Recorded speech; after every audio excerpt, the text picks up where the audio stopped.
Hi, welcome back to the channel. It's Ian from Peniglen Cabin Life. This is season 3 we're on now, and it's episode 1.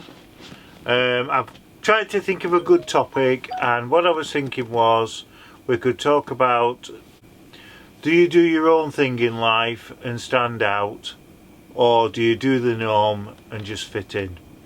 And that's the best thing in life, really, isn't it? Standing out and doing your own thing. That's what I think anyway. So me personally, whatever I've done in life, how can I put it really? I've not done the norm at all. It's like I were at school, and I've mentioned school before, and I never did the norm at school. I always tried to make money all the time, and it got me in bother, which I've spoke about before with school. And I've never been one of these people that fit in life. You know, I always like go on the boundaries of life, really. It's like when I worked for my brother as a baker, I enjoyed working at the bakery. Especially looking back, I have some terrific fond memories of working in the bakery. But to be honest with you, I found it hard taking orders off people. I've always been that way. So eventually I started doing, which I've mentioned before, breeding rabbits and things like that, and I made a decent living out of that, believe it or not. Because like I say, I've got all the pet shops that I used to supply to, and then I used to put adverts in the paper, a rabbit and a hutch and stuff like that. And it isn't just a case of being your own boss. It weren't really the case of that, really. It's that I wanted to do something that were different, that stood out, do you know what I mean? And then I ended up, obviously, with the problems I have with my health and being in rehab and stuff like that. And then I went down the line of the dogs, and I did really well. I was a working test secretary. I've mentioned this before. I ran in the inter-counties, got selected by the clubs to run it inter-counties and Chatsworth. So I did really well, because a lot of people, and I always remember a judge saying this when he was giving his speech, that sometimes if you do well in the dog game, and every time you go to competition you're always in the prizes, top 4. Well, every time I went, never came away without a prize. And I remember him saying, like, you know, that sometimes there's people that are coming here that's come for years and they've never even won a certificate, or you know, they're striving and they've only ever once won a certificate. And I was winning every week. But I put the hours in, I worked hard, and I did it. And, you know, so I did well that way. And then I had people coming and they're wanting to do the gun dog training with me, and I built a big training school up on that. And I thoroughly enjoyed that. And what I did was, I had like a puppy class, a novice class, an intermediate, and the open. And what I said to people, those in the open class, I said, look, if I teach you, and I do it cheaper for you in the open class, then when you're ready to go to competition, you take me with you, because of what's wrong with me. I've never been able to drive like. So I said that if I look after you, you look after me, type of thing. And then we went to competitions, and I always, like I say, won prizes and everything. But it's like now my health has got worse, so I've moved away from the dogs a bit more now. I don't compete in any competitions or anything like that. I don't really do any gun dog training now. Not because I don't have the passion for it, because I'm very passionate about it. And I get a lot of people ringing me up and saying, look, I'm stuck on such a problem with my dog, or all like that. And I'll just talk them through how to solve the problem. And I get enjoyment out of that, because I feel I'm giving back. And it means a lot to me that whatever you do in life, you should always give back. And it's important that. That's why I decided to be a working test secretary. So that was one of the reasons I did that, because I wanted to give back to the society, really, that helped me, and the trainers that helped me and that.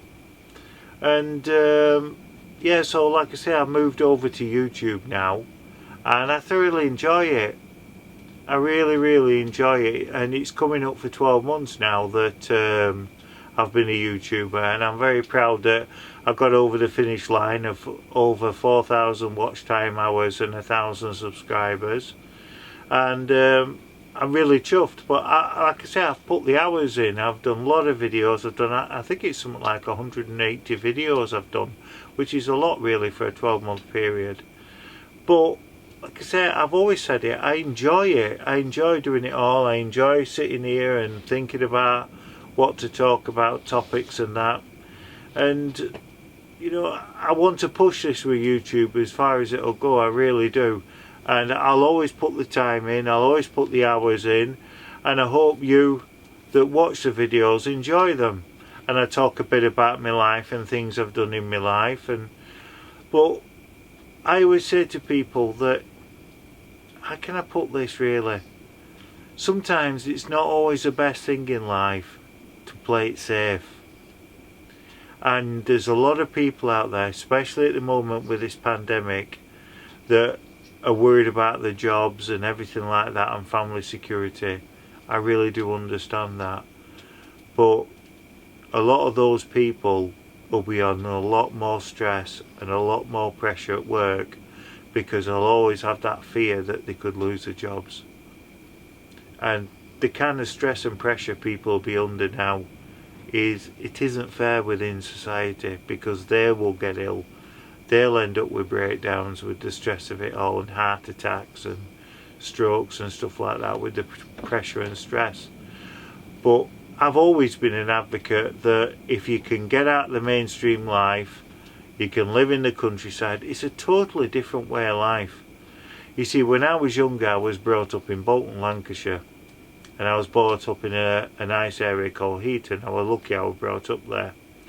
And there was a lot of countryside around us, it was nice. And then when I moved to Barnsley, I moved bang into the town centre.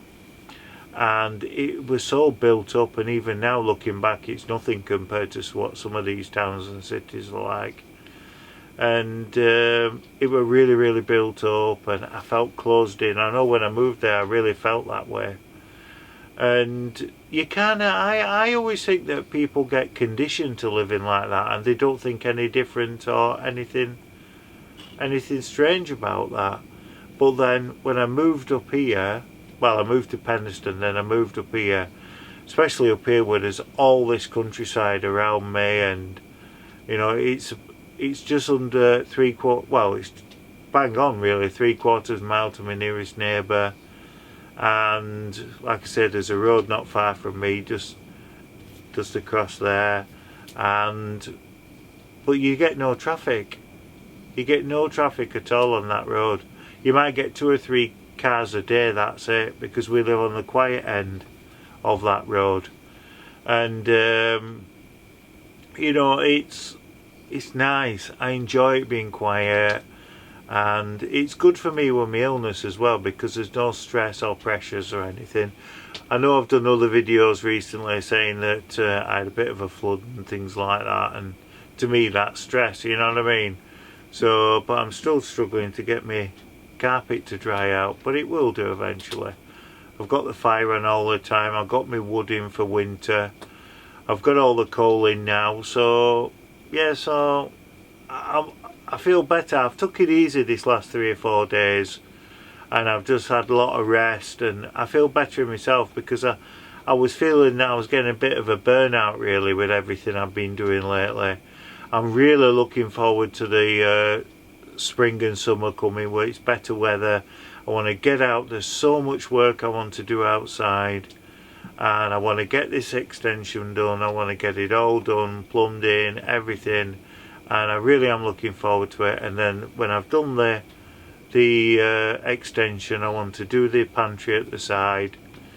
So I've got everything I need to do it, so it's not like I haven't got the stuff to be doing the job with.